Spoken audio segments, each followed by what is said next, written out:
여러분은 너무 놀라서 웃었던 적이 있지 않으십니까? 기대하지 못했던 은혜나 불가능해 보였던 일들이 실제로 우리들의 삶 가운데 딱 일어났을 때 우리는 종종 이것을 웃음으로 반응하고는 합니다. 우리가 살펴볼 본문 창세기 17장에서 아브라함은 하나님의 약속을 듣고 웃습니다. 그러나 그 웃음은 불신의 표현이 아니었습니다. 그것은 인간의 이해를 초월한 하나님의 약속 앞에서 터져 나왔던 그러한 놀라움의 웃음이었습니다. 저는 오늘 이 본문 말씀을 통해 아브라함의 이 놀라움의 웃음이 어떻게 예수 그리스도 안에서 위대한 복음으로 연결되는지를 다 같이 함께 살펴보기를 원합니다. 자, 첫 번째, 하나님은 이름의 변화로 정체성을 회복시켜 주셨습니다. 하나님은 이름의 변화로 정체성을 회복시켜 주셨어요. 우리 다 같이 본문 15절을 함께 읽어보도록 하겠습니다. 본문 15절입니다. 하나님이 또 아브라함에게 이르시되 내 아내 사레는 이름을 사레라 하지 말고 사라라 하라. 본문 15절에서 하나님은 아브라함에게 말씀하십니다. 내 아내 사레는 이름을 사레라 하지 말고 사라라 하라. 이름의 변화는 단순히 호칭의 차이가 아니었습니다. 사레는 나의 공주라는 뜻으로 제한된 공동체 내에서의 영향력을 나타냅니다. 그러나 사라는 열방의 어머니, 곧 범세계적인 영향력을 가진 인물로의 부름을 나타냅니다. 하나님은 사라를 가정의 여인이 아닌 민족과 그 다음에 열국의 어머니로 새롭게 불러주셨던 것입니다. 이와 같은 이름의 변화는 성경 곳곳에서 나타나고 있어요. 야곱을 이스라엘로, 또한 시몬을 베드로로, 그리고 사울을 바울로 그렇게 새롭게 불러주셨습니다. 이는 하나님께서 사람의 과거를 새롭게 하시고 그 정체성과 사명을 변화시키는 방식입니다. 고린도후서 5장 17절에서는 이렇게 말씀합니다. 그리스도 안에 있으면 새로운 피조물이라 이전 것은 지나갔으니 보라 새 것이 되었도다. 우리가 복음을 받아들인다는 것은 단순히 이 생각이나 신념이 바뀌는 것이 아닙니다. 존재 자체가 새롭게 변화되는 것이에요. 사라는 당시 문화와 관습 속에서 자녀를 낳지 못하는 여인으로 평가절하가 되었습니다. 하지만 하나님은 그런 그녀를 통해 구속사의 계보를 계속 이어가시게 됩니다. 이는 예수 그리스도 안에서 남자와 여자의 차별이 없고 하나님의 부르심에는 인간의 조건이 장애물이 될 수 없음을 보여주고 있습니다. 하나님은 사라의 연약함을 사명으로 바꾸어 주신 것입니다. 우리 역시 나약해 보입니다. 하지만 하나님의 이름으로 불릴 때 삶 전체가 완전히 새롭게 바뀌게 될 줄로 믿습니다. 여기 계신 분들 중에는 제 아내 이름을 모르시는 분들이 없을 것 같아요. 제 아내는 한국에 있을 때 늘 최지영으로 불렸습니다. 그런데 9년 전에 부르심을 받고 이 미국에 와서부터는 어디를 가든지 신지영으로 불리고 있습니다. 물론 다른 분들에게는 이것이 그냥 단순히 라스트네임이 바뀐 정도로만 여겨질 수 있겠지만 제 아내 그 자신에게 있어서는 이 이름의 변화는 그 삶이 송두리째 바뀐 것과도 같습니다. 왜냐하면 그 바뀐 이름으로 하나님께서 완전하게 새로운 삶을 살게 해 주셨기 때문입니다. 교회에서 또한 가정에서 그리고 사회 속에서 제 아내는 새로운 정체성과 사명을 발견한 채 살아가고 있습니다. 하나님의 거룩한 백성으로 완전히 새로운 인생을 살게 된 것입니다. 바뀐 이름으로 말입니다. 이름 자체의 그 변화가 중요한 것이 아닙니다. 우리가 어떻게 하나님께 속한 이름으로 불릴 것인가, 하나님께 속한 이름으로 살아갈 것인가, 그것이 중요한 것입니다. 여러분은 하나님께 어떠한 이름으로 불리기를 원하십니까? 그리고 세상에서는 어떠한 이름으로 불리기를 원하십니까? 우리 모두 하나님께 속한 이름으로 불려서 그러한 은혜 가운데 주님께 영광 올려드리는 그러한 믿음의 삶을 살아갈 수 있기를 주님의 이름으로 축원합니다.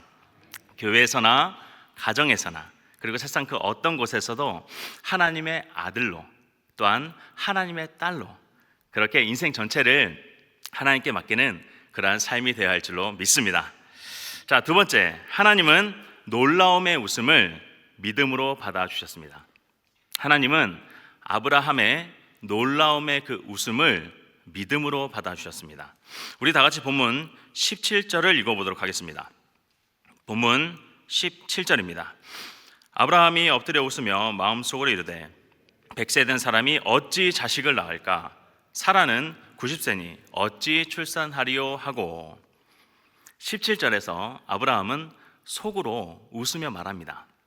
아니 100세 된 사람이 어찌 자식을 낳을 수 있다는 말씀입니까? 이 구절만 보면 아브라함의 웃음이 불신에서 나온 것처럼 여겨질 수도 있습니다. 그러나 이 구절의 원문을 깊이 살펴보면 그렇지 않다는 사실이 드러납니다. 본문에 쓰인 이 웃다라는 히브리어 동사는 긍정과 부정의 의미를 모두 다 가지고 있습니다.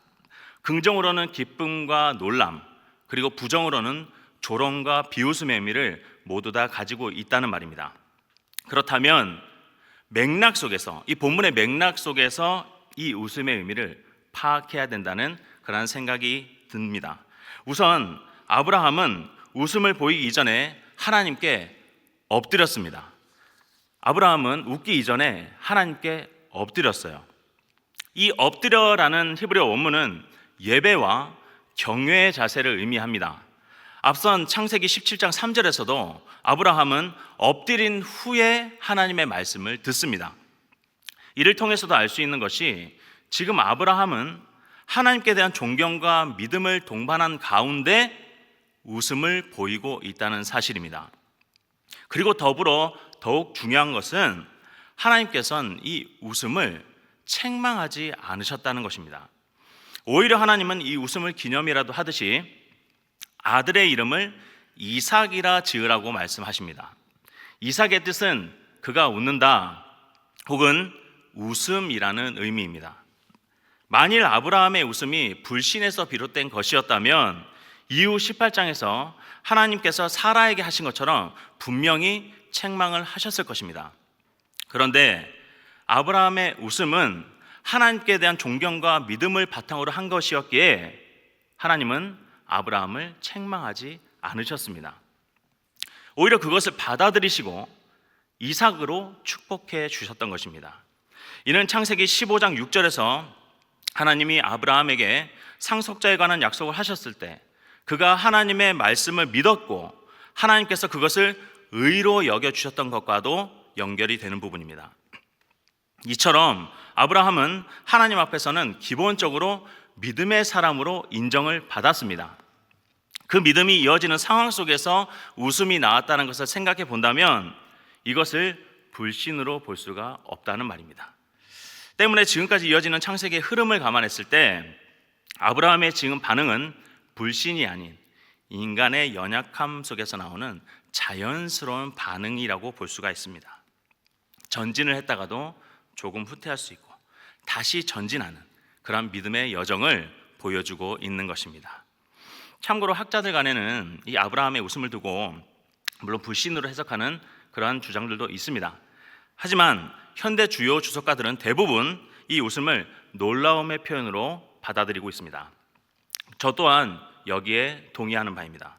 정리하자면 본문의 맥락 속에서 아브라함은 하나님께 엎드렸고 또한 하나님께서는 그 웃음을 책망치 않으셨으며 오히려 그 웃음을 이삭의 이름으로 남겨주셨다라는 것을 생각해 볼 때에 이 웃음은 불신이 아니라고 볼 수 있다는 것입니다. 또한 아브라함은 지금까지 창세기의 여러 부분들을 통해 믿음의 사람으로 하나님께 인정을 받고 있습니다. 믿음을 가졌지만 인간의 한계와 연약함 속에서 나타나는 자연스러운 반응이라는 것입니다. 예수님의 어머니였던 마리아조차도 자신이 예수님을 잉태할 것이라고 천사가 얘기했을 때 놀라움과 의문의 반응을 보입니다. 어찌 내가 남자를 알지 못하는 상황에서 아기를 가질 수 있습니까? 라고 말입니다. 그녀는 이미 하나님의 은혜를 받았던 자였습니다. 그리고 하나님께서 함께 하시는 믿음의 여인이었습니다. 그리고 그녀는 놀람과 의문의 반응을 보였지만 천사가 하나님의 능력에 대해서 선포했을 때 곧바로 그 말씀의 대로 이루어질 것을 믿음으로 고백하는 내용이 나옵니다. 그녀의 놀람과 의문이 과연 불신이라고 볼 수가 있습니까? 저는 아니라고 생각합니다. 제가 마리아의 입장이라도 처녀인 내가 아들을 낳는다고? 처녀인 내가 어떻게 아들을 낳는단 말인가? 라고 반응을 했을 것 같습니다. 아, 내가 아들을 낳게 됐구나. 처녀인 내가 아들을 낳게 되었으니 많은 사람들에게 축하를 받겠구나.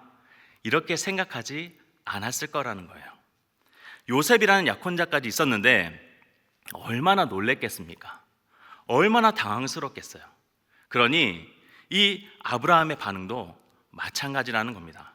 그에게 처음으로 상속자에 대한 암시를 하나님께서 주셨던 것이 그가 75세 하란을 떠날 때였습니다.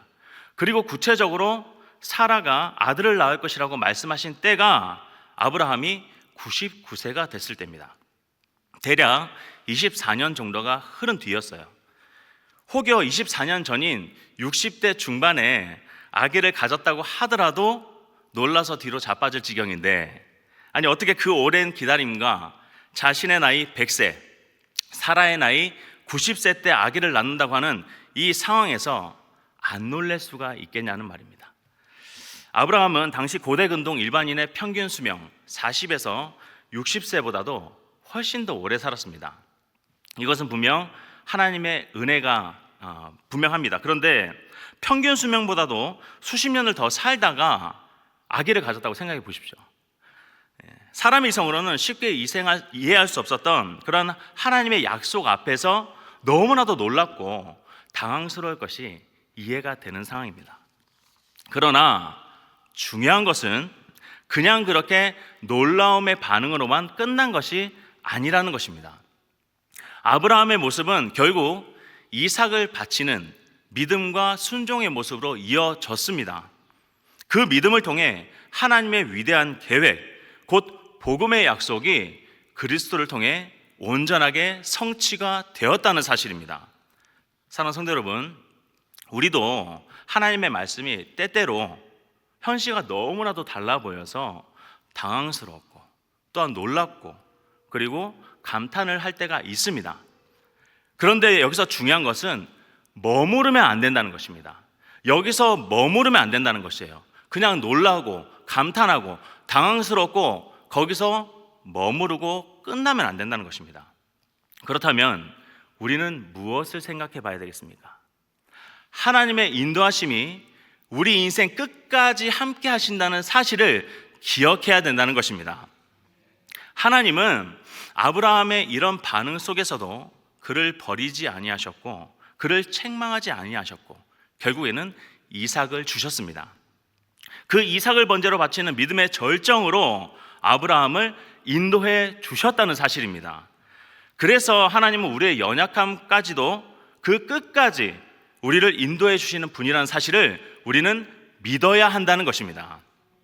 우리는 날마다 하나님께 엎드립니다. 하지만 아브라함과 같이 웃음이 나올 때가 있습니다. 그것은 하나님께 대한 불신이 아닙니다. 놀람일 수도 있고 감탄일 수도 있고 당황스러움일 수 있다는 사실입니다. 아니 어쩌면 일시적으로는 의문이 들 수도 있을 것입니다. 자연적인 감정의 표출을 막을 필요가 없습니다. 하나님은 우리에게 감정을 잘라낸 인형 같은 신앙을 원하시는 것이 아닙니다. 감정은 믿음의 적이 아니라 또 다른 성장의 재료가 될 수 있는 것입니다. 그래서 우리가 해야 할 일은 하나님을 믿고 엎드리는 것입니다. 하나님을 믿고 엎드리는 것이 우리가 해야 될 일이라는 것이에요. 감정을 숨기는 것이 아닙니다. 하나도 숨김없이 다 하나님께 내어보십시오. 하나님은 아브라함의 웃음을 이삭으로 답해 주셨습니다. 그 웃음이 그냥 책망으로 끝난 것이 아니었습니다. 책망치도 않으셨지만 그 웃음을 이삭이라는 그 축복으로 마무리 지어 주셨어요.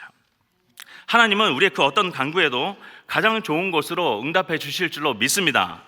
그 고백이 하나님만을 향할 수 있다면 말입니다.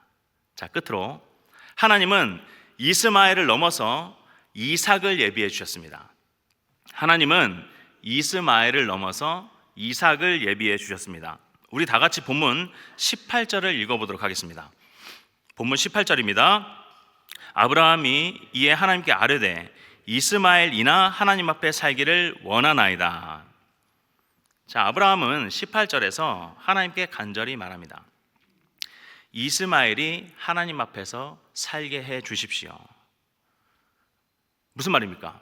그는 이스마엘을 아들로서 사랑했습니다. 그리고 그를 통해 하나님의 뜻이 이루어지기를 바랐습니다. 즉, 아브라함은 이스마엘이 하나님의 복을 받으며 상속자로 살아가기를 원했던 것입니다. 그러나 하나님은 분명하게 말씀하십니다. 사라가 내게 아들을 낳으리니 너는 그의 이름을 이삭이라 하라. 내가 그와 내 언약을 세우리라 라고 말입니다. 하나님은 이스마엘을 인정하셨습니다. 그에게도 복을 주시겠다고 하셨지만 언약의 주인공은 이삭이 될 것이라는 겁니다.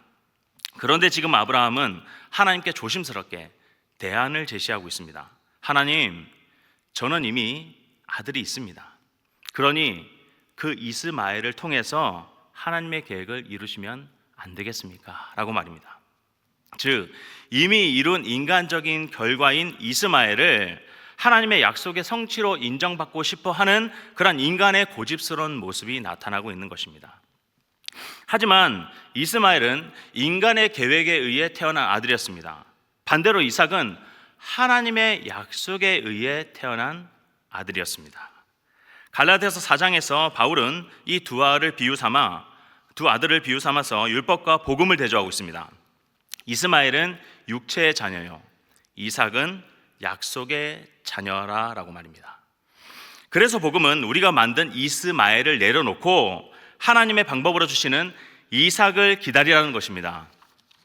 우리의 삶에서도 종종 하나님의 계획보다 우리의 방식을 고집할 때가 있습니다. 우리는 이스마엘이라도 살게 해주십시오라고 하나님께 말씀드리지만 하나님은 나는 너에게 이삭을 줄 것이다 라고 말씀하시는 겁니다. 믿음이란 나의 계획을 내려놓고 하나님의 언약을 붙드는 결단입니다. 이스라엘 민족이 광야에서 만나를 받았을 때 어떤 사람들은 다음 날을 위해 그 만나를 저장해 두었습니다. 그러나 하나님의 뜻은 날마다 공급받고 날마다 하나님만을 의지하는 것이었어요. 그것이 하나님의 방식이었습니다.